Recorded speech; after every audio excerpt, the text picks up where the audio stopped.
ಸುನಂದ, ಎಲ್ಲ ಮುಗ್ದೋಯ್ತು. ನಮ್ಮ ಘನತೆ ಗೌರವ ಎಲ್ಲ ನೀರು ಪಾಲಾಗೋಯ್ತು.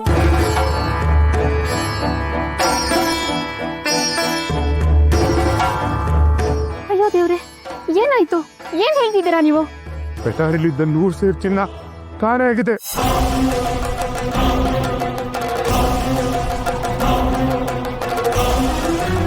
ಲಕ್ಷ್ಮೀ ನರಸಿಂಹಾಚಾರ್ಯ, ನಾವು ಹೇಳದಾಗ ನಡ್ಕೊಳ್ಳಿಲ್ಲ, ದಯವಿಟ್ಟು ನಮ್ಮನ್ನು ಕ್ಷಮಿಸಿ. ಅಯ್ಯೋ ದುರ್ವಿಧಿಯೇ, ನಾವ್ ಯಾರಿಗೇನು ಅನ್ಯಾಯ ಮಾಡಿದ್ವಿ?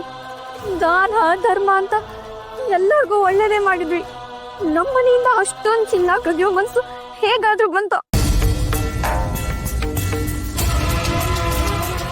ಆಚಾರ್ಯರ, ನಮ್ಮ ನಿರ್ಲಕ್ಷ್ಯನ ಕ್ಷಮಿಸಿ.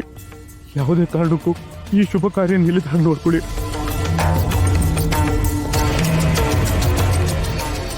ನೀವು ಈ ರೀತಿ ದೀನರಾಗಿ ಬೇಡ್ಕೊಳ್ಳೋದು ಬೇಡ. ನಾವೆಂದೂ ನಿಮ್ಮನ್ನ 100 ಸೇರು ಚಿನ್ನ ಕೇಳಿಲ್ಲ. ಅದು ನೀವು ಅಂದ್ಕೊಂಡಿರೋದಷ್ಟೇ. ನಮಗೆ ಬೇಕಾಗಿರೋದು ಚಿನ್ನದಂಥ ಗುಣ ಇರೋ ನಿಮ್ಮ ಮಗಳು. ನಮ್ಮಿದು ತಪ್ಪಾಗಿದೆ.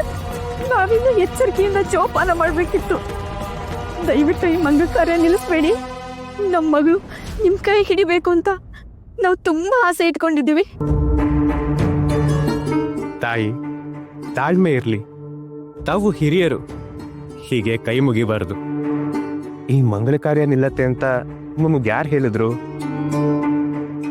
ಆ 100 ಸೇರು ಚಿನ್ನ ನಿಮ್ಮ ಪಾಲಿಗೆ ಸೇರ್ಬೇಕು ಅಂತಿದ್ರೆ ಶ್ರೀಹರಿ ಯಾವುದೋ ರೂಪದಲ್ಲಿ ನಿಮಗೆ ಸೇರಿಸ್ತಾನೆ.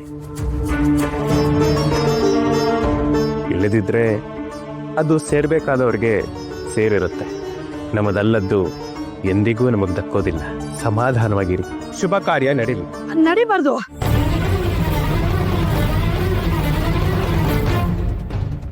ಈ ಶಾಸ್ತ್ರಗಳೆಲ್ಲ ಈಗಲೇ ನಿಲ್ಲಿಸಿ.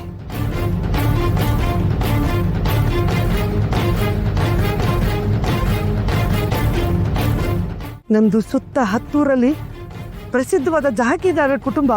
ಇಲ್ಲಿ ಯಾವತ್ತೂ ಯಾವ ತರನ ಅವಘಡಗಳು ಸಂಭವಿಸಿಲ್ಲ. ಈ ಕುಟುಂಬದ ದೇವತೆ ಅದನ್ನ ರಕ್ಷಿಸ್ಕೊಂಡು ಬಂದಿದ್ದಾಳೆ. ಈ ದಿನ ಆ ತಾಯಿ ನಮ್ಗೆ ಸ್ಪಷ್ಟವಾದ ಸಂದೇಶ ಕೊಟ್ಟಿದ್ದಾಳೆ. ಅಕ್ಕ, ನೀನ್ ಏನು ಮಾತಾಡ್ತಾ ಇದೀಯ ಅಂತ ನಿನಗಾದ್ರೂ ಅರ್ಥ ಆಗ್ತಾ ಇದ್ಯಾ? ವಾಸುದೇವ, ನಾನ್ ನಿನ್ಗೆ ಅಕ್ಕ ಕಣೋ. ನಿನಗಿನ ಮುಂಚೆ ಈ ಮನೆ ಘನತೆ ಗೌರವ ನೋಡ್ದೋಳು.